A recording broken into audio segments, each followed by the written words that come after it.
Tim Urban, welcome to the podcast. Thanks for having me. I really look forward to this conversation. I feel like it's a strange conversation because about a third of the audience will be super fans of Wait by Why and your blog and your new book and your writing. I mean, two-thirds probably haven't seen it and so don't quite have a sense of the style and approach to it. You have a way of really thinking through in a very simple and straightforward but deep and illuminating way these big topics, many of which we'll cover in the conversation today. You know, why do people procrastinate? How to choose a career? How to choose a life partner?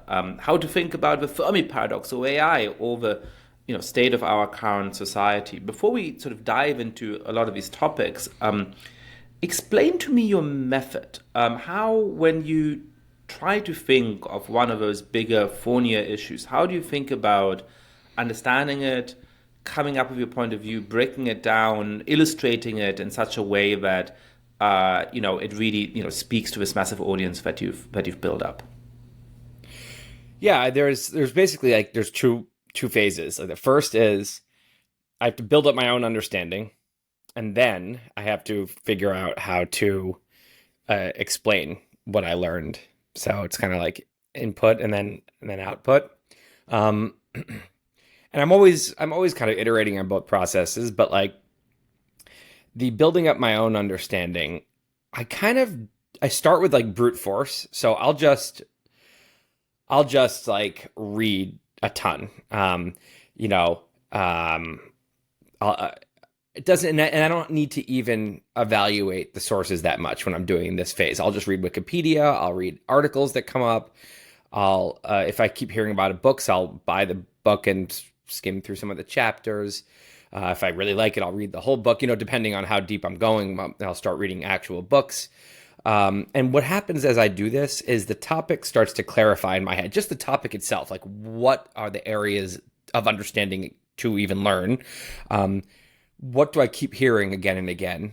That, okay, so this isn't just some, one random author's kind of pet theory. This seems to be a very widespread theory. Okay.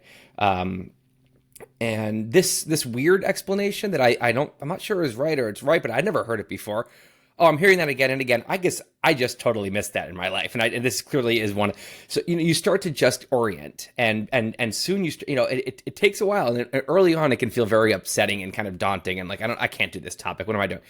But just if you just keep going with that, like before you know it, you start to just be like, okay, I'm starting to really get this.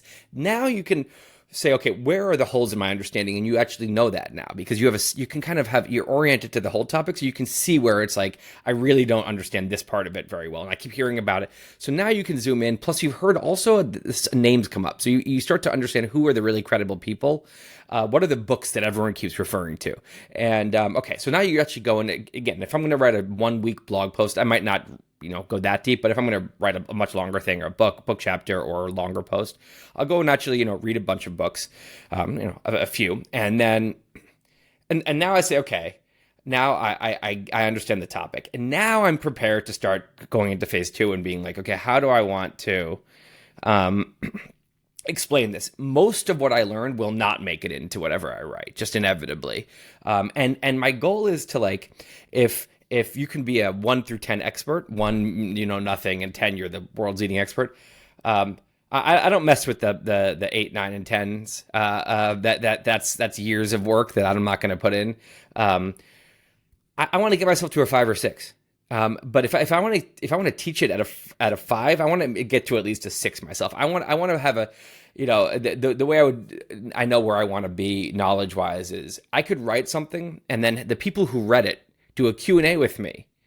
And the Q&A goes to all kinds of other things, and I go into much more depth in the Q&A than I did there because I understand. I have a whole deeper level of understanding and a wider level of understanding than You never want to be right at the edge. That's not a good feeling, and you're gonna miss some stuff inevitably because right at the edge of where you're wrong about some of the stuff you think or you think you'd understand it better than you do. So then it's the challenge of outlining. What is the story here? What do I want to filter into this, and how can I explain it to someone in a way where they can learn it faster than I just learned it. And the most interesting moments, the dopamine hits for me as I learn, how can I get those in here so that the reader can really get the best of what I just did and be themselves feel oriented? So then I'll outline and then I'll write. And then inevitably as I write, I have to go and continue to do research. So I'll write, and either I'll just forget, I'll be rusty on some of the stuff I learned a few days ago or a week or two ago, or there's just now that I'm actually writing this, I realize like there's still little areas that I need to fill in. So then the writing process goes back and forth with research, and that's kind of that's the extension, the extensive version of what I would write. If I'm writing a short post about procrastination or what or something about relationships or about society or about something that doesn't require nearly as much research. That's me thinking, what do I think about this from my observations on life, and that's going to be a much quicker process than if I'm writing about cryonics or brain computer interfaces or something where I'm like, I need to understand this entire industry and the history of it and how it all works technically. One quick follow up on this. What's in the back of my mind is the moment that a lot of PhD students go through in the United States. You take courses for the first couple of years, and those are kind of straightforward, right? You're told by a professor what to read, and you might do a little bit of research for the seminar paper you write at the end, but it's sort of a assisted process. And then you have a great freedom of a third year of a PhD program, and you're really trying to figure out your topic. And a lot of people do something that sounds quite similar to what you said you start off with, which is, you sort of have an inkling of what your topic might be, but you're probably not quite clear what the actual topic is. And you go and read as much as you can on the topic. But the failure mode here, which I've seen in myself and many of my, colleagues during the PhD, and many people who I've, given advice to since then, is it becomes an endless process, because you can always read one more book. You can always, chase down one more rabbit hole. And then, you spend 3 or 4 years in that phase of a PhD, and suddenly you're at G5 or G6 in the 6th year of your PhD, and you still don't really know what your topic is, and you still don't really have an argument, and you certainly don't have, you have a lot of knowledge, perhaps more knowledge than you end up with, because you spend more time, but less clarity, less ability to actually explain this. So I guess, how do you avoid that pitfall, which I see so commonly in people who end up doing sort of serious research? Yeah. I mean, no, this is a big problem for me too. And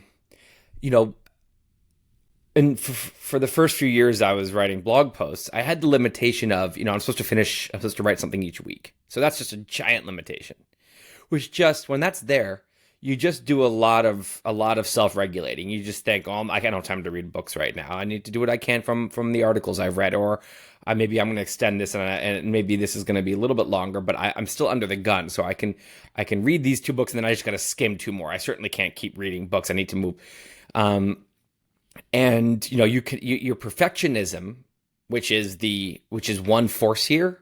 And it's not always a bad force. That's the force that creates excellence a lot. It's the force that pushes you to really do something good. It's also the force that if it pushes you too far, it makes it take forever. And like you said, it actually can make the writing work. It can make the work worse, right? There's some sweet spot that perfectionism doesn't understand, right? It's just going to keep going in its direction. So there has to be some counterforce. Some people are just very disciplined. Most people, creative people, and a lot of PhDs are creative people. They're trying to create new knowledge. They don't have that force, that discipline so much, and that perfectionism is going to overpower whatever. So there has to be some kind of hard limitation. So I had that again in the blog posting days, and it also helped that I knew that everyone who's reading my post knew I took a week on this. So I knew that the expectations, I didn't have to prove anything more than what I can do in a week. Then I got into a long post, which turned into a post series, which then became a book. And I spent 6 years on this, and this was a classic example. Everything you just said is what happened to me, in that it was a book about society and politics and there's no end. The amount of fields that are relevant for that, just whole fields. And then I would be reading one thing, about, about psychology, and I'd come across, a new book on popularity and the psychology behind popularity. So now I go start reading that book, and I realized there's so much to go into there, and with status and how that relates to tribalism. And then I'd go into the origins of tribalism, and then how that relates to politics. And then I'd get to specific political issues, and then you want to talk about the political history. And now suddenly you're in Maoist China and what's going on there. And it's just never. I mean, and I was like an eighth of where. I mean, it's crazy. So I had this exact problem, and I think I was an amateur. And I didn't quite understand the pitfall because I hadn't had no limitation yet. And it took a long time. And I did find myself saying, I'm not even sure what is the core topic here anymore. And there's too many metaphors and too many theories. And I had to do so much cutting and so much paring down. And then I wrote it and it was still way too long. And I had to do more cutting and more paring down. And I had to rewrite the whole thing. Nightmare. So I now am doing another book. And I learned from this, and I was like, okay, I have to do a hardcore system here, where this is going to be 10 chapters, no more than 100,000 words. That means each chapter has to be like 5 to 15,000 words, and then that means and just right away that now and it's very broad book. So each chapter, I'm like, it cannot get into very much here. You have to pick and choose. So I'm trying, and then I have a lot of also time deadline external systems I've built now with other people involved and large sums of money and people looking at my screen on screen share and lots of things where I've I think I've learned a lot from this first book, and I'm doing that. But I can imagine a PhD student, this is the first time people have a lot in many cases have done a project this big.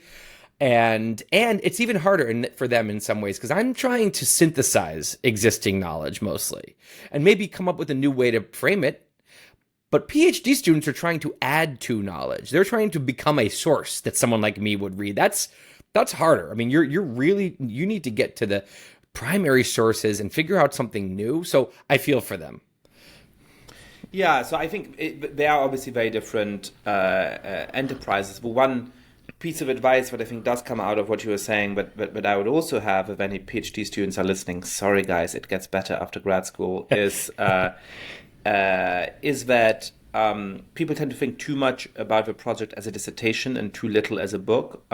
Obviously, there are now PhDs that are writing 3 papers and so on. That's a different set of problems. But if you're writing the kind of dissertation which will eventually turn into a book, think of it as early as possible as a book. And that then comes with the kind of constraints that Tim is talking about. And a book is a scary thing, but it's normally 8 to 10 chapters or something like that, and each of those chapters is a manageable project, but it's more akin to what people have done before. So it's a kind of the divide and conquer approach. I think is really important. So much better to think of it as 8 or 10 articles I have to write than a book. Don't it's like, and I'm going to work on my book. No, I'm going to work on article number 4. That's what I'm doing this month. Article number 4, big deal. It's an article. So let's talk about some of the posts and articles that I particularly remember and Wait by Why. I've been following the blog for a long time, and so I sort of went back over the website in preparation for this conversation. But a lot of what I'm talking about is stuff that just stuck in my mind from when I read it 2 years ago, or 5 years ago, 7 years ago. And since we've been talking about graduate student, the natural place to start is procrastination. What's your 2-minute insight about the structure of procrastination and what perhaps we can do to deal with it a little bit better? Yeah. What I've done in articles and talks is I tell my own story. And everyone's procrastination story means opening up their head and saying, what who's in there? What's happening? And mine is that I have an instant gratification monkey in my head who wants to maximize the ease and pleasure of the current moment at all times, does not understand the future or the past. And I have a rational decision maker who wants to do what makes sense. So sometimes that's fun, sometimes it's not, but just it makes sense given the obvious schedule and things I have to do and my long-term plans. And those are different parts of the brain. The one is much more ancient and doesn't understand long-term plans because then it wasn't evolved in a time when we had civilization when you needed to make long-term plans and have long-term projects. The other part of your brain can think in real time and actually does get the world we live in. So there's this conflict, and for a procrastinator, the monkey wins again and again. In that moment, there's a lot of delusion that tomorrow will be better, but then the monkey wins again. And then comes the deadline, the scary freak out moment, and that's when the third character, the panic monster, rushes in the room, and that's the one thing that scares the monkey away. When it's, panic monster comes screaming in the room, the monkey runs away, and now the rational decision maker can frantically do a B- job on the thing that I'm supposed to be doing to get it in by the deadline, and it's a very miserable situation. So that's my story, and just to say, I just find these three characters. I mean, they're simple and straightforward, and there's a kind of tripartite structure of the soul, which in some ways goes back to Plato or whatever. That it's just so evocative and so simple as a way of understanding. Procrastination is a Roman word. I mean, it's a Latin word. It means to put off till tomorrow. That's what it means in Latin, which means that Julius Caesar was procrastinating. I mean, people are procrastinating that because this is the human condition. It is a mismatch between the tool in our head, which was wired for a certain kind of tribal environment where you had to hunt and gather, and the world we live in, which is an advanced civilization. That's what this is. There's nothing, people aren't being lazy, or it's just that we are out of our home habitat. And so I think that those characters, apply to a lot of people. Now, some people have a different problem. So some people, they're better at beating at the rational decision maker overpowering the monkey, right? So they don't have as big a problem. They have resistance, but they can defeat it. Some people are worse than me in that they have the same monkey problem, but now the panic monster comes in and the monkey's still not scared. And the monkey still doesn't do it. So even when they're panicked, they will fail at their goal. And that's really bad. So there's different balances of power, but the characters I think are pretty common. But the big question is what's the underlying psychology? What's really going on? And this is where I think you can't have a one-size-fits-all solution. That's why these articles, how to beat procrastination or why we procrastinate. I don't think that's a one. I think that's saying, why do people overeat? And that is people who have a struggle with their diet. There's so many emotional and psychological and historical issues that lead to someone to do that. And yes, some of them, there are some patterns, but I think that is something where every person needs to kind of think hard and trial and error experiment with their own, see what might work for themselves. And for me, I will, I've come up with some certain things. I think that one of my problems is that if you think of the rational decision maker as the parent and the monkey as the child in the head, I realized that it wasn't just that this bad kid, right? It's that I wasn't being a very good parent. And that actually, this monkey lives by reward and punishment. And if you say, look, we're going to work really hard till 6 p.m. or 3 p.m. or whatever it is, and then we're going to do something fun, really fun. You're going to get a reward. You're going to get your dopamine hit. And you can start to train the monkey on that. There'll be a lot less resistance earlier in the day. But I found that it was this battle all day. I wasn't getting enough done. And if I ever did, I always said, well, I'm so behind now. I need to keep working. I never gave the monkey actually fun. I wasn't having any fun. And fun actually lowers resistance. It recharges the system for me.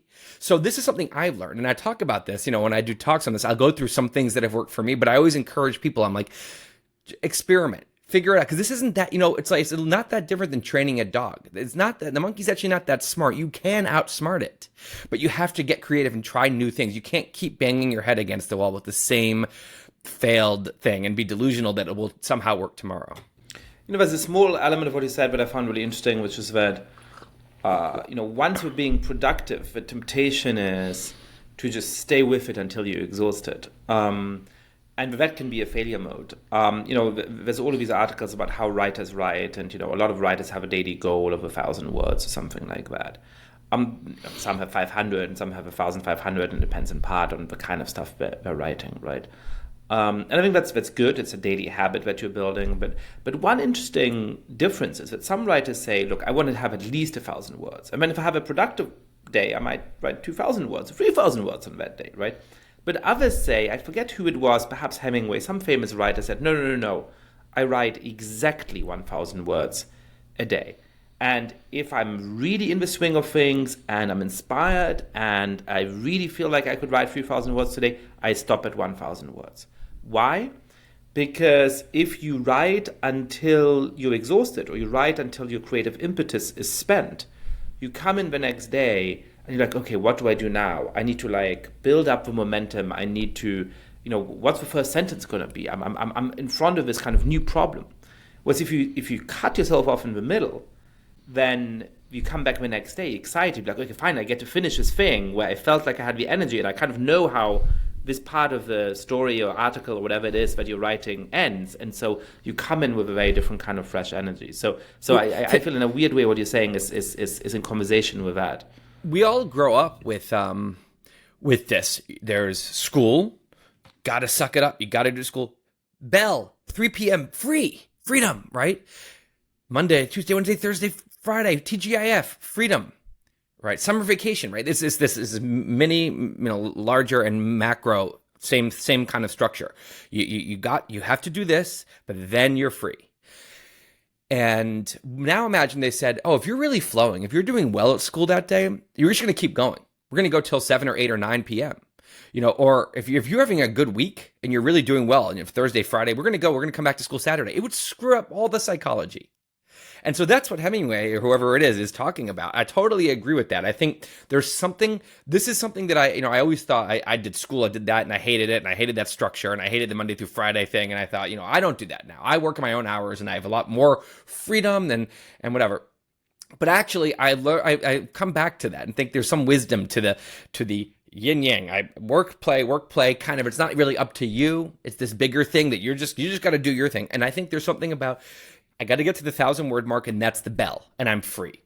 And the monkey can understand that and can get used to that and can kind of fall into that rhythm. If you keep working after, and it is hard because when you're in a flow, that is magical, and you're thinking, I could do so much more right now. But the cost, okay, yes, there is something you're going to lose by stopping, but you're going to gain a ton, and you're really going to, so I think there's something about treating it like the bell at 3 p.m. or TGIF when you finish your work. And likewise, I am also not, so I'm now doing 800 words a day as my magic number. Mm-hmm.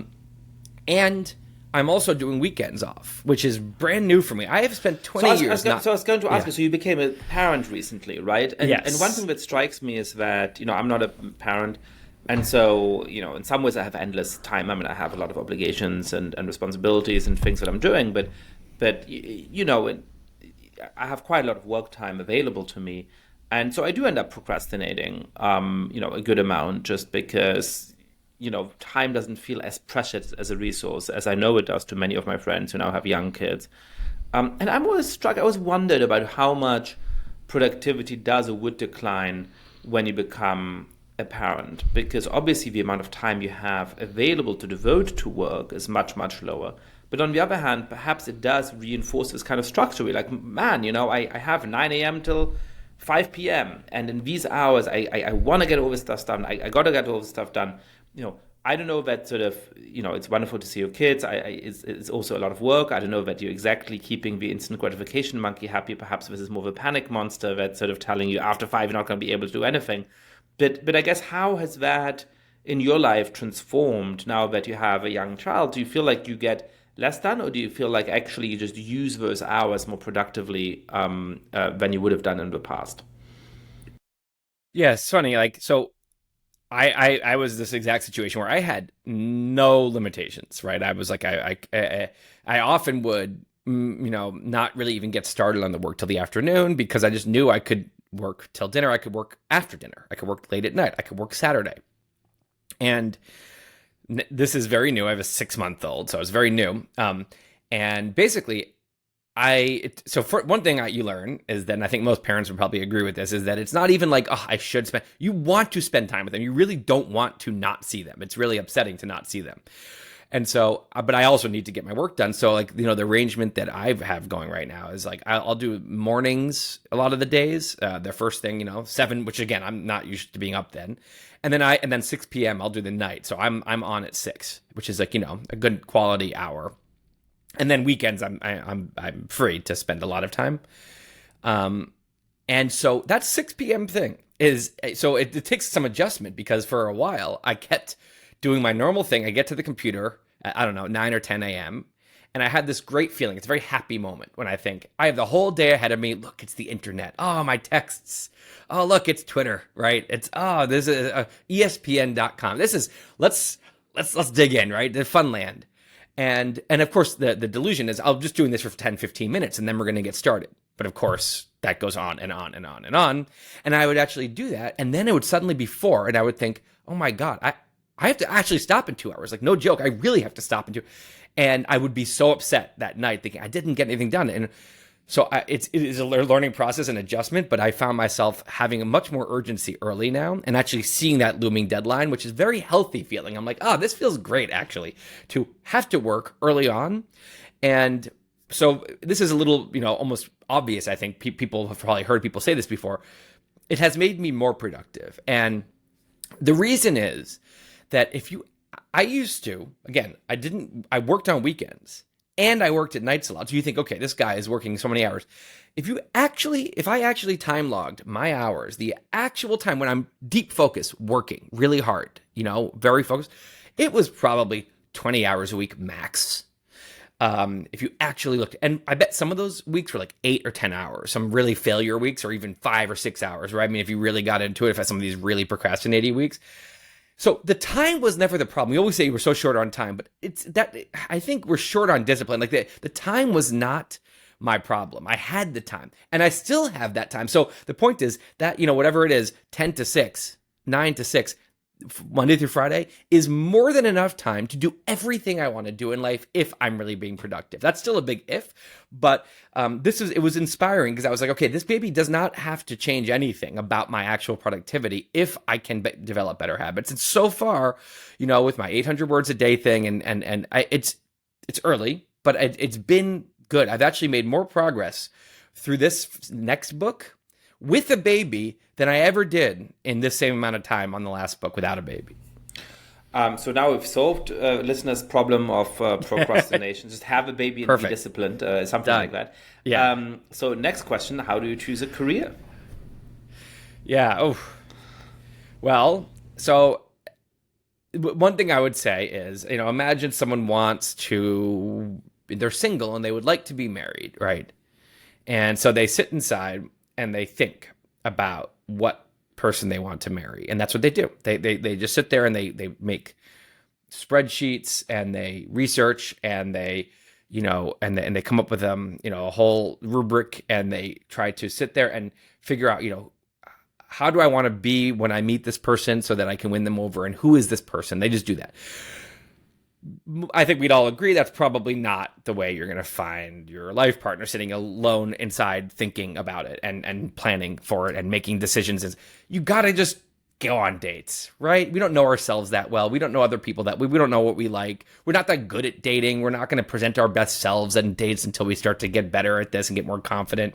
You got to I would just tell someone, just go on dates. Tell your friends you want to be set up with people, go on the apps and meet people, go out to bars and, approach people in coffee shops if you're that bold, and just get a first date. Go on as many first dates as you can and then see what happens, and try to be open-minded and don't judge too hard on the first date because they might not be being their best self either, right? Whatever. So I would say that. So I would say the same thing about a career, right? And we do a lot of like people in college toil over tyranny of choice. There's so much I could do. Right. Do I want to be CEO of Apple, or do I want to be, an artist, senator? And it's like, yeah. Well, do you have the opportunity to be either? Will either make you happy? Yeah. Yeah. Or do I want to go and like travel for my first 5 years after college, and then or do I want to start really early, start in college? There's endless nightmare choices, and each one has some pros and cons, right? There's nothing obvious here. It's really, some people do know. I have a friend who, when he was 20, said, I'm going to be a doctor. And he said, I know I wake up in the morning of that career, and that's what it's in my family. We've all been done, and I'm going to do that. I said, that's awesome for that person. But most of us aren't like that. It's just in today's world, it's hard. There's so many opportunities. There's so many different ways you can go. You could just totally do your own rogue thing, business, art, or you can work for small companies, you can work for big companies, you can team up with friends and start something. You can go to where are you going to live? What city are you going to be in? What industry? So I think that, first of all, it's just like meeting a life partner. You're not going to meet every single person on earth and be able to pick the best one for you, right? You're inevitably, whoever you end up with, there's going to be 20 people out there who would have been better match for you, right? It's just reality. And you have to not be a perfectionist. You have to say, that's okay. I'm going to try to end up in a really, you tell your wife that every night. Yeah, exactly. She's listening right now. Yeah. And so you can't think I'm gonna get the perfect career for myself, and I'm gonna need to try everything to see what it is. You just have to go and say I'm gonna end up inevitably trying 5 or 10 things, maybe 2 or 4 things, and I'm gonna find something that works really well for me. And it's not your parents' generation where you pick something at 22 and that's what you do till you're 65. You have 50 years of career, and most people will try and do many different things. So I like to think of it as, this is, I think, a Steve Jobs metaphor where it's connect the dots, and you can't connect them forwards. There's no way. When you end up in some career, it's all actually because I moved to this city and I met this person, and I only did that because I had this other job. You can't connect them forwards, but you can look backwards and see the path you led on. And all your job is to pick a good next dot. And that doesn't have to be a perfect next dot. You don't have to know where it's leading. Maybe in 7 dots later, in 2040, you realize that why this dot was actually something useful. Maybe you learned that you don't like it and that was useful. Don't worry too much about it. I would say, think about your career is a bunch of dots. You're going to go from this to this to this, and it's going to change, and you're going to let 10 years from now, you worry about what's happening 10 years from now. You need to, for the rest of the future years, your job is to set them up with a good first dot here, or a good second dot. And what makes a good dot? Lots of things. It can be fun. Fun is worthwhile. It can be something where you're going to learn a lot. You're going to learn a lot about yourself, about the world. You're going to learn a skill. Maybe you're going to it's going to help with your network. You're going to meet a lot of people that might be useful. So just pick it. It's a little bit like a book, right? Instead of thinking I'm going to work on my book, think I'm working on my chapter 4. It's a little article. Same thing. What's a good next dot? And if I'm going to get something valuable out of it, it's a good dot. And now do it. Like dating, get out there and do it. Try this. If it's not working for you after a couple years, try that. Go. If you're young, try internships, try, building, little things online. If you might want to be a writer, start a blog, start writing articles, even if it's just anonymous at first, just, start making stuff online, I think it's that's kind of various things I would say to someone who's struggling with the tyranny of choice. And some of the important stuff in that is that, first of all, to have a successful career, it's really helpful if it's something you enjoy, right? No matter how smart you are, no matter how hardworking you are, no matter how good you are at beating your own tendency towards procrastination, if you go into a lucrative field but you just don't like it, you're never going to be truly excellent at it. Whereas if you find a niche that is hard and competitive, but you really love it and you actually excel at it, you're more likely to do well in the end. And it's hard to know what that is until you try it, right? You can sit at home and think you would love to be, a musician, and actually start being in the music industry and start playing gigs and so on. You start to realize you hate that world and you're really unhappy in it. And in that case, that's not what you should do, right? But it's also complicated because you might like something in theory, but actually doing it is hard and you don't like it, and because you're not good at it yet, and after 5 years you start to be really good and now you like it. So you have to also judge what the dislike really is. Is it that you're not good yet but you have potential, or is it that it's just not resonating with you? Even if you got to that next level, you don't think it would be fun. And you have to be able to have realistic understanding of your own talents, which is a very hard thing to do. I once went to a talk by a famous writer. I won't say who it is, because it's kind of, I don't want to beat up on him, but he said this thing, but my first 2 manuscripts were rejected by all of these publishers and I was about to give up, but eventually I was discovered, and he had a very, very successful career.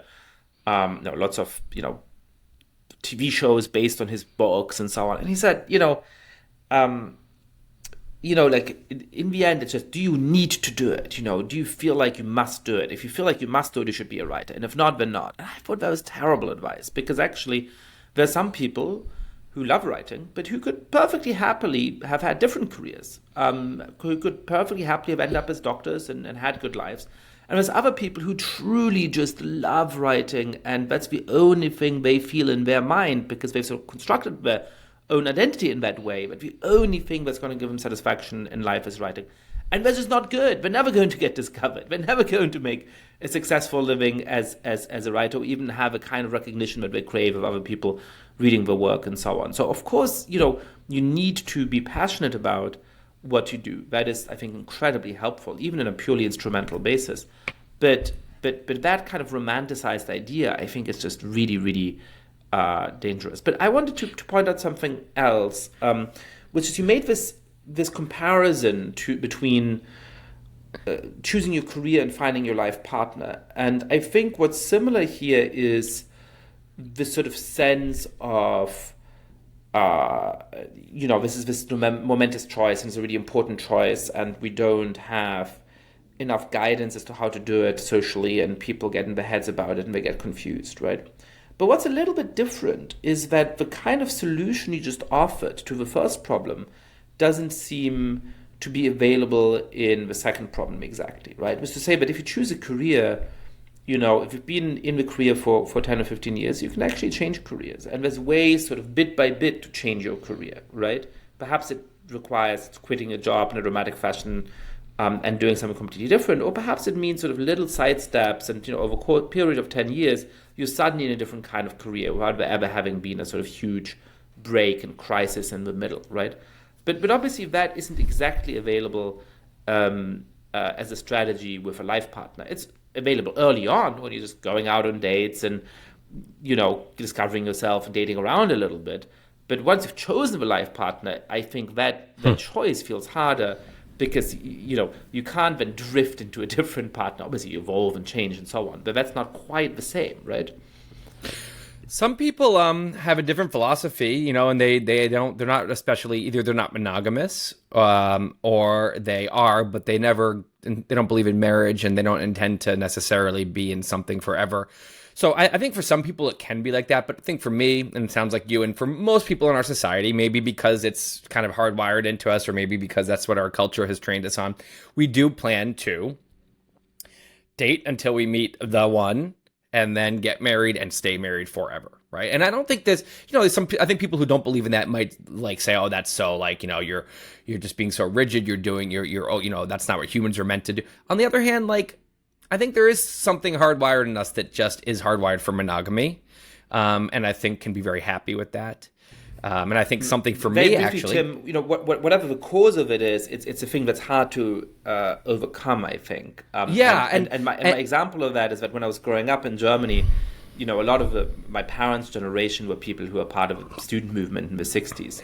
And so they thought that, marriage was this bourgeois institution of property that must be opposed and overcome. And, many of them, when they were young, probably, had relatively, by the standards of the time, especially sexually libertine kind of lifestyles and experiences. But eventually they got to met somebody and they fell for them. And they ended up in these really long-term monogamous partnerships, but they could not admit to themselves that they had fallen into the bourgeois trap. And so they used this term, and I really have memories of acquaintances and family friends introducing their partners, as my Lebensabschnittsgefährte, which must be the least romantic term I have ever heard. It translates at life segment partner. So they were trying to emphasize, look, this is the woman I'm currently dating monogamously, but she's not my wife. I mean, that would be terrible. That's funny. But of course, these Lebensabschnittsgefährte were together from when they were 30 until they were 87, I mean, look, maybe that helps them not freak out, because it is, if you think of it as your life partner, it is by far the biggest decision of your life. And it's crazy. I mean, it is a lot to handle for humans. It's a lot for all of us to kind of deal with here. And I think that I feel for people that struggle with this, because it's tough. It's a hard, if you're a perfectionist and, oh my God, and there's always maybe someone out there better for you. And it's never, no relationship is perfect. So you're always looking at the things that are wrong. And the next person I would be with, maybe none of these things would be wrong, and that might be true, but maybe other things wouldn't be right. And it's just, what I would say is, so I have this there is, I think, so there are ways when the career and the relationship thing are similar. And one of the tools I did for the career decision is I drew something I called a yearning octopus. And I would encourage you to Google images yearning octopus, because I think it's a useful drawing. And basically I say there's 5 tentacles, so it's a pentapus.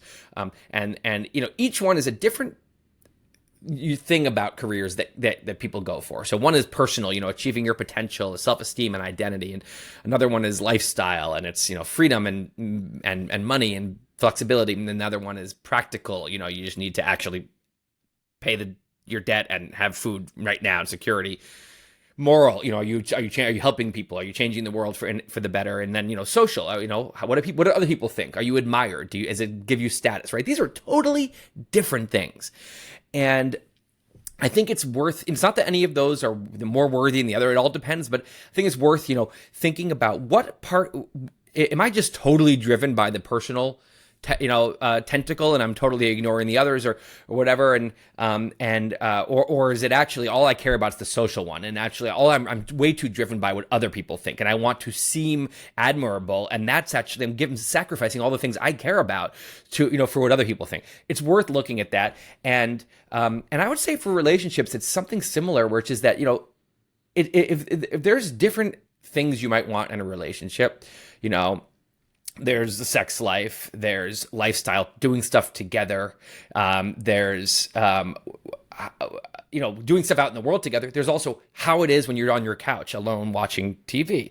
There's life philosophy, and there's just general kind of compatibility. There's how you are socially. Do you like the same people? Do you hang out with the same friends? When you're with people, do you like them more or less than when you're alone? These are, and how do you fight? And how do you communicate? And are you on a trajectory that's getting better, or was the honeymoon phase a big part of why you liked each other? And once those chemicals are gone, there's something lacking. These are lots of different things going on, right? So I think it is the same thing. It's worth kind of making your own kind of octopus of just different arenas of what matters and assessing. And one thing I would look for, this is like a red flag, and I've done this myself with both career and with relationships, is there's a story you're always trying to tell yourself about this. And the goal is that the story is a good story. You're very proud of the story. You feel good about it. But I can be good at talking myself into things, right? I can be good at convincing people. I can be good at explaining things to others. I can also be good at kind of, mind fucking myself. And it's worth thinking how much are you really talking yourself into this career? Like, there's a story that now you're telling about why actually you don't want that thing you thought you wanted and you really want this. And maybe that's true, or maybe you are really, really trying to convince yourself of something. And same thing can go for the relationship. It's just so deeply inconvenient to break up with this person. And oh my God, it's going to be awful. And I just want to be alone. And what if I don't find someone? So I'm going to just make up this story about why it's actually exactly what I want. And maybe it is, but maybe it's not. And I think it's worth just noting, are you trying really hard to talk yourself into this? Like maybe a little too hard where, it's, and so I think that's worth thinking about. And it's worth thinking about, all of these factors and just to divide, and again, you're not going to satisfy all the tentacles on the octopus, either with career or with relationship, but at least having a sense of what you're looking for. Now, one thing I think, you mentioned that in some ways it's harder with a relationship because you can't just choose the next dot. But one thing I find is that getting engaged, this is why I do believe in marriage in a lot of, for a lot of people, and definitely for myself, getting engaged just made everything simple. That whole other voice, all those discussions in my head about whether just went away for me. Maybe not for everyone, but this idea that it was done, nothing else for me to think about. This now person might as well be a member of my immediate family, and they're just there forever now. It was just simple. And the career, actually, you don't have that. You always could make a change. So I think maybe there's something beneficial there too. Yeah, certainly part of marriage is a mechanism to make it harder to reduce choices, right? Yeah. So the divorce is intentionally messy and difficult. Right, so it needs to be a willful blindness at a certain kind of point, because of course there's always going to be somebody you meet who seems fascinating and interesting and fresh, and the temptation is to pursue that, and you need some kind of mechanism to make sure not to do that, not for artificial social reasons, but because if every time that you meet somebody who you're intrigued by, you sort of run after that person and abandon whatever relationship you're in, you're just going to have a sort of series of perhaps interesting, but probably ultimately unsatisfying relationships for the rest of your life. And some people might want that as a life model, and that's perfectly fine. But for most people, that's not, in fact, their goal, and they wouldn't be happier in that kind of way. You also have to remember that when you meet new people, you're seeing their best sides, right? We all have, let's say, 10 sides, right? And you're seeing their 3 best, because that's what they're going to show you. And you're seeing your partner's full 10, including their 3 worst. And so it's so easy to be like, oh, my partner makes me, but this person just, and it's like you have to remind yourself that you're seeing number 1, 2, and 3 for them only. There's so much other stuff that I'd love to talk about, but I want to get to two big topics for the second half of the conversation. One is AI, and then I really want to talk about your view of our current society and how to think about this broader political moment. AI is let me frame it a little bit broader, right? There's a sort of critique of what sometimes is called chronocentricity, right? This idea that we always think our moment is special, that the things and the trends and the changes that are going on in our time somehow are the most fundamental changes in history of humanity. They are going to be the thing that completely transforms stuff. And so it's easy to be dismissive of the importance of technological developments in your time, right? Famously, since the beginning of the Industrial Revolution, there's always been this fear, for example, that new machines would somehow cause mass unemployment, that because they would replace the kind of jobs we have at the moment, people would no longer have jobs. And it was always hard to imagine the kind of jobs that people would do instead, the kind of demand for new jobs that would create. And so from one perspective, it's easy to think about something like AI and say, well, look, this seems like a tremendous technology. But isn't this just our tendency to somehow hype up the change that's happening in our time? Is this really going to be a bigger transformation of human life than the book press was?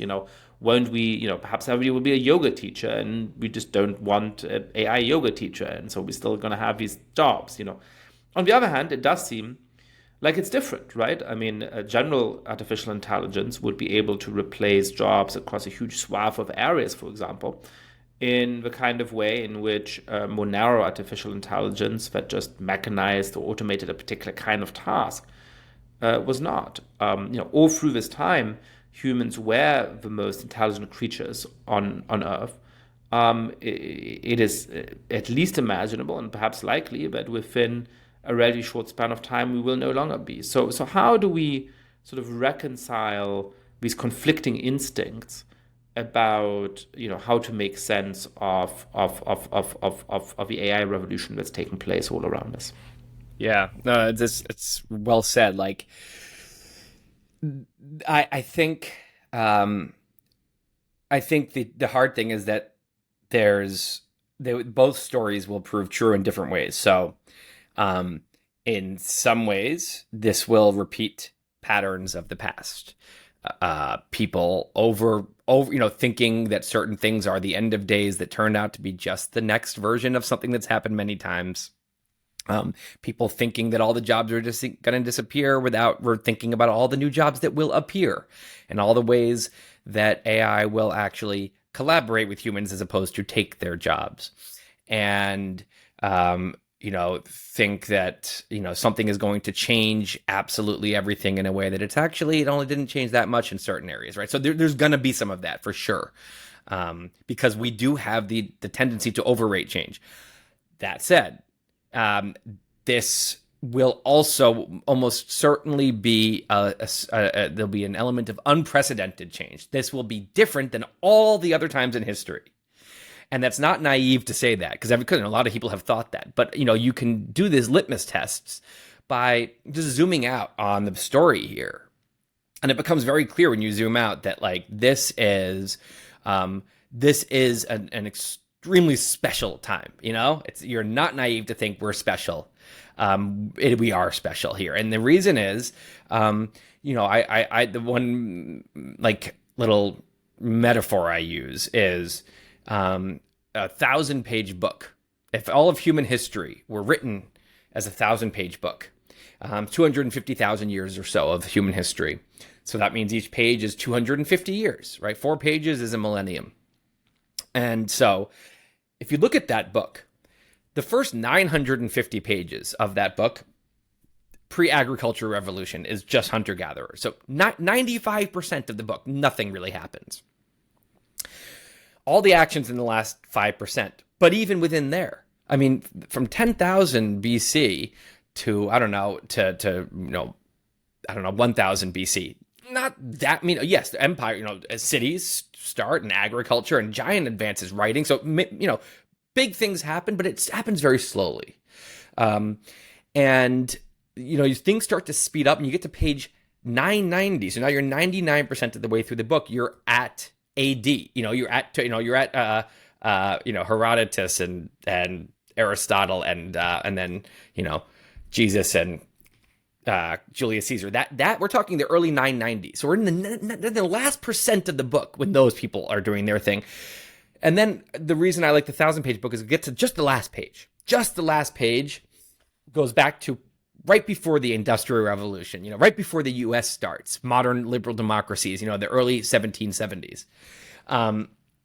And this page is officially different than all the others. If you look at population, for 999 pages, the human population was below 1 billion.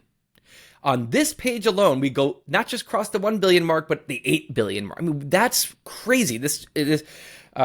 We barely used any energy for the first 999 pages. The entire fossil fuels era is this last page with everything all the climate change, implications of it that come along with it and all the crazy energy implications and the unlimited seeming energy. Transportation was just, horses and sailboats, right? And walking. And now, of course, you're going to the space station, right? Submarines and cars and planes. Communication was towards the very end, you had handwritten letters. And before that, you just had talking. Suddenly we have FaceTime, right? Look at us right now in different parts of the world. Nothing about this page is normal. It is all completely magical compared to the rest. So if you're an alien reading this book, an alien anthropologist, and you're reading this book, there's no way you're thinking, yes, this is just another page. These people also think their time is special. No, you're thinking, what's about to happen to this species? As you turn the page to page 1001, you're thinking shit's going down. There's something they're either about to be a hyper technological, super advanced long-term species, or they're about to blow themselves up in some way or another. So, the people who say, who roll their eyes at either the doomers or the people who say we're all going to be living, 1,000 years, I think those people are actually they're not thinking hard enough.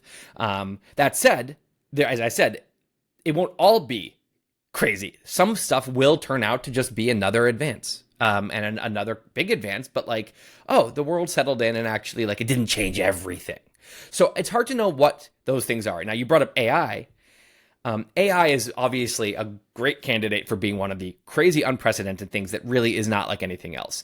And of course, AI now is such a big topic, but the core concept here is that humans have been the king of the intelligence castle on planet Earth since we started. We are building something that is more intelligent than we are. Maybe, there's arguments about AI consciousness, but we are, think about the consciousness advantage we have over, a mouse or a chicken, right? We are more aware of reality. We can process information in our computers better than they can. What does it feel like to be more conscious than we are?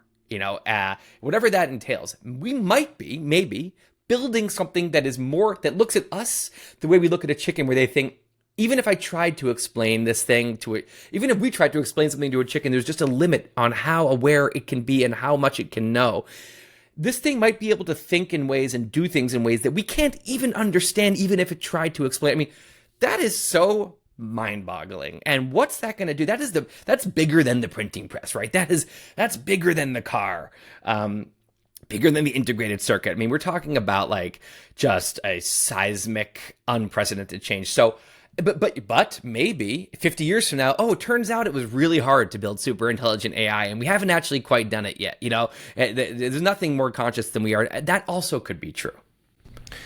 So I think about this as having sort of two dimensions, right? One is the sort of existential dimension, and where if we do get to, for example, a version of something like ChatGPT that actually rivals not just a kind of okay poet, but the best poet, right? If it actually manages to outclass us even in these quintessentially human creative endeavors, I think it's just going to be one of the great moments of human humbling, right? I mean, we used to think that the earth is the center of the universe, that we're made in the image of God, that we're completely different from the animal realm, and so on and so forth. And, we realize that actually, no, there's a vast universe out there, and the earth is just one of the planets. We're descended from apes, who are descended from other kinds of animals, and I think to realize that actually humans don't have this special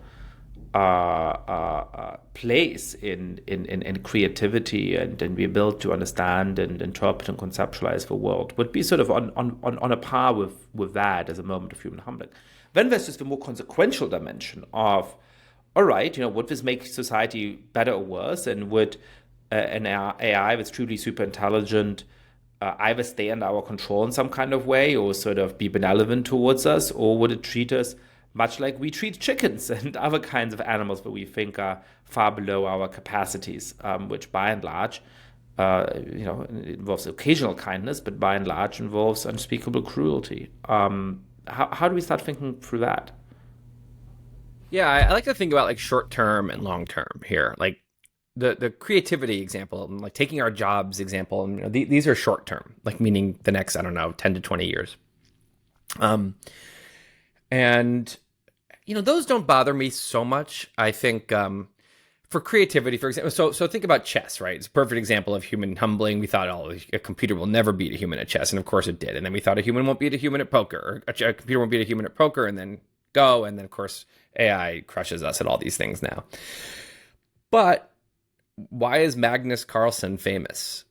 Because people still rather watch two humans play chess than two AI play chess. It's actually not very interesting. We quickly go to, if someone could do 10-digit multiplication in their head, we'd still be blown away by them, even though, of course, a little cheap calculator can do more.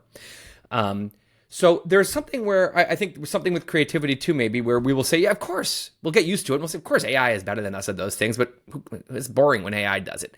What can a human do? Man, that's so cool, right? So I think a lot of the creativity things, we'll still want to hear the human written song, maybe, and maybe what it'll be is that, right now, even a human, you hear a lot of auto-tuned voices. You hear a lot of people who are using a kind of an AI drum beat with their song, and you don't really care. It's like if there's an element of human creativity involved, and then you have a human singer, then we're okay with it. There's been some help from the AI, so I think there'll be also a lot of collaboration.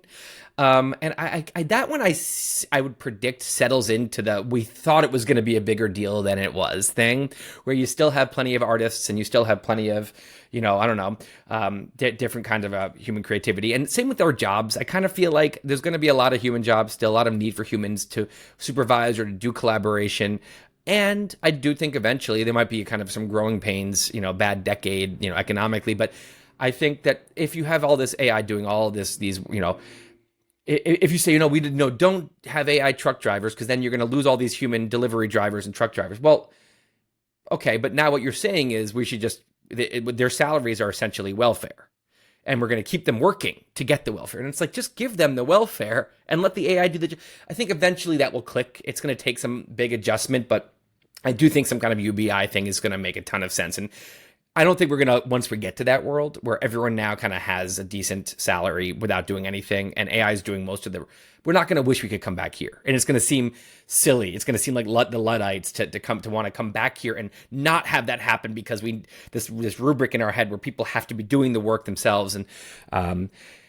And so I think the short term, now there's some things in the short term that definitely scare me. The deep fakes is very scary. Can we trust video anymore? Can we trust audio anymore? There can be a big Twitter political personality, a big, I don't know, the next, Ben Shapiro, or, I don't know, one of these, big provocative political characters that's very influential. And not only the influential, but you hear their podcast, and then you go on CNN and you see an anchor in one square, and you see them in the other square. They're doing a virtual conversation, and they don't exist because they can. The tweets are written by the AI, and the voice is done by the AI, and the deep fake video with a manufactured face done.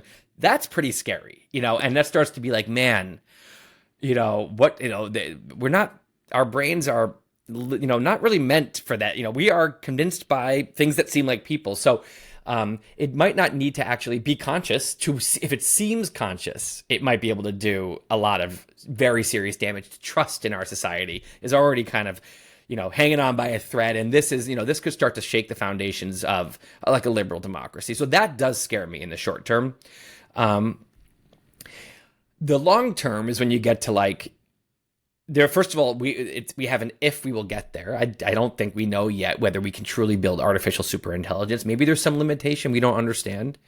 But if we can, and it seems like maybe we can, then you start to have this idea of, we are then an ant colony, and human explorers arrive on the shore and they start building buildings, and they don't need to hate ants or to have any ill will towards ants to completely destroy the colony, because they will just build a foundation of their next building on top of it. And it's that concept that that we rely on this fragile set of ecosystems, for our food and for our air and for for things like that. And this thing with this footprint just comes in, starts just making stuff and using atoms and reconfiguring everything, and very quickly it just drives us to extinction or sets us back to the Stone Age. Or maybe less so. Maybe we still have our world, but AI dictator is now in charge and electrocutes everyone to death instantly who does something against the law, and we are all terrified to defy the AI dictator. So there's some pretty dystopian possibilities. Now there's also if we can get it right somehow. I read the Ian Banks Culture series, and he paints this utopic future of a super advanced AI run civilization that's great to live in, where we all live as long as we want to, and everyone's protected by the AI. No one can hurt each other anymore, and we can all live and do whatever we want and fulfill our passions and do amazing things and travel the universe. And that could happen too. I mean, this thing is smart enough; it can do anything we want. It can solve any problem. So both the short and the long term get me excited and terrified at the same time. So you referenced earlier that you started writing a blog post, I think in June 2016 or something like that, and then it became a bigger blog post and a bigger blog post, and sort of consumed you, and it ended up being a 300,000 word book, and then you cut it down to 100,000 words. And the title of it very nicely is "What's Our Problem?" It's a book about why our societies feel like they're falling apart in certain kinds of ways. So why is it? What's our problem? And how do we build healthier, saner societies? First of all, I'm excited to talk to you about this because you've been a thought leader in this area for a long time. I mean, I as I did my research, you can't just research. So part of my research to understand what's going on in society is reading books on psychology, on history, on political science and stuff like that. But you also need to just look at what people are saying today and understand what's this culture war, and keep your finger on the pulse of what's happening. And you were among the dozen people who I think were out there saying very insightful things, and I think you were on point with a lot of what you were saying. So I appreciate talking to you about this of all people. I mean, it's a huge question. What's our problem? And I think that to understand what's our problem, when I say our, I'm talking mostly about liberal democracies, and specifically, the U.S. But I think this applies to lots of current liberal democracies. And I think the first thing is to understand what a liberal democracy is and what makes it work. It's not when we're born into it, and so are our parents and so are our grandparents, we think it's just kind of the state of nature. This is just how society is. This is how humans live. No, it's not. This is an artificial machine we built to live inside of. The people built it a couple hundred years ago, and they built it based on philosophy and trial and error that's been going on for thousands of years. And it's an ingenious invention. And we're all living these amazing lives because of this incredible structure that we got to be born into. But the structure isn't, this is not nature. This is not natural. This is not actually how things would be if we let them be however they would be. It's important to just understand that this is something very special, and it's artificial, and it's artificial in its necessary, in its values. The concept of equality of opportunity is this sacred thing, and freedom is this sacred thing, and human rights and individual rights, and freedom of religion and freedom of speech. The fact that the idea that these are all obviously very important good things, that's just that's a one philosophy, and it's not everyone agrees with it, but it is the philosophy of a liberal democracy. And that then you have these institutions that are built to uphold these things. You have the courts, and you obviously have the different branches of government, and then you have universities, and you have research institutions, and that produce knowledge for us, and these core kind of pillars that hold up the house, the liberal house. And those pillars, the strength of those pillars, and the strength of the house comes from a bunch of people shared beliefs in those values and trust in the institutions, shared trust in the institutions, and a general kind of shared reality. And that makes a very strong, very robust house if you have that.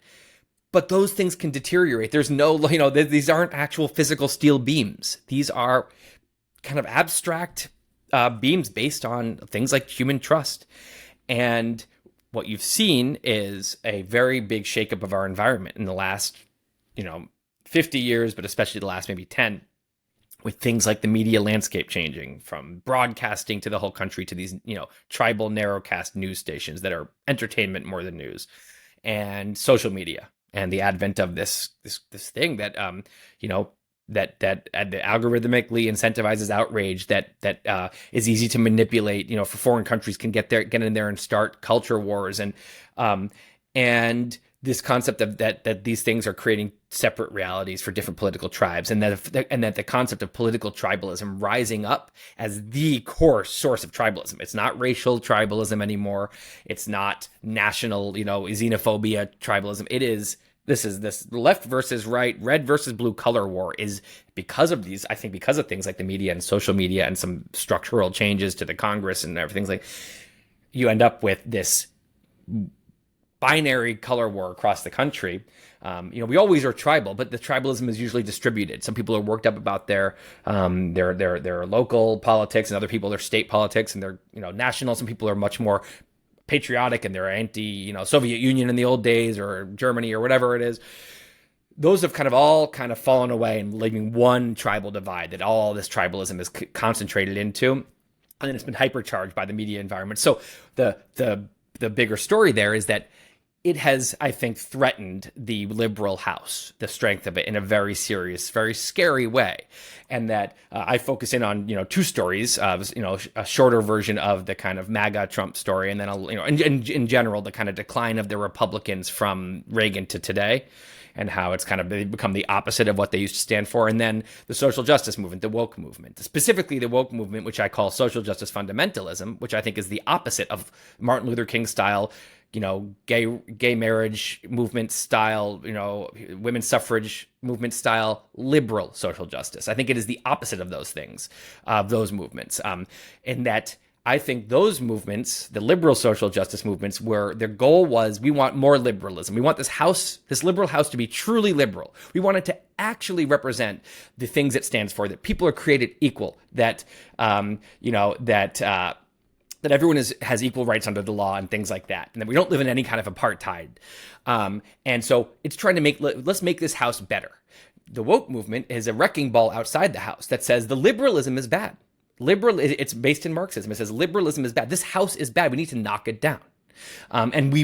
Because liberalism is bad, we also don't care about the tools of the house, the values. Free speech is bad.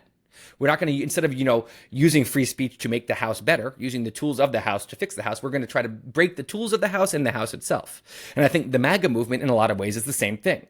Reaganism was the classic, this is the best house ever, let's build the foundation and keep it strong. And I think that the MAGA movement is saying, this house is rigged and corrupt and let's break the foundation of it, because it's wrong anyway, and the elections are all fraud and everything. So I think when you're so caught up in the red versus blue color war, you stop worrying about the institutions, you stop trusting them, you stop trusting each other, and you fall for, this movement wears blue and I'm on the blue team, so it must be good. And you end up, even though you are a liberal, lowercase L liberal, and you believe in the house, you end up supporting the movement that's trying to break the house. And even though you think you're a conservative, you start supporting a red movement and a demagogue that's the opposite of conservative, because you're so caught up in this red versus blue color war that you totally forget what actually matters. You don't zoom out and say, this house is, we're all pro-house before we are left or right. So I could go on forever, but that's kind of the idea, is just thinking the liberal house, thinking a liberal democracy as a house, and then understanding why I think it's in danger. And so very briefly, because people should go and read the book, which is really sort of in the ways that you approach other topics, it's both very simple and deep. It expresses a sort of deep narrative about what has happened in the last years and deep understanding of it in these very, very simple, striking terms, but then lead to metaphors that stay with you and so on. But very briefly, how do we repair the house? What do we do to actually put it back in order? I think there's two buckets of change we can do. And I focused on the first one because I think the second one requires a whole book of its own. The first one, I think, is just, there's a lot of people that already agree with what I just said. And they know that liberal democracies are good and that they're fragile and that we need to push back against a lot of the movements that are trying to break it down, and that free speech is in peril and that we need to defend it. Even if it's your tribe that's the one who's attacking it, you need to stand up to them and all of this. But they don't, they're too scared to speak out because it's a scary time to speak out. And so I think I would say the first thing I would say is that there's a lot of people that have, like I said, fallen for the kind of the media narrative, or they've fallen for they think wokeness must be social justice, today's version of social justice, because they think that Trump is actually trying to make America great again. And I think that's not, I think either of those are true. And I think that, so the first needs to be kind of an awareness movement, but how do you build awareness? By speaking out. So you need courage. The people who are aware of this stuff need to speak out. That helps build awareness in others, which reduces the burden of courage because now more people believe it and you can and it can spiral upwards. Awareness and courage go together. So courage builds awareness. Awareness requires less courage and makes people want to be more courageous because they get angry once they're aware.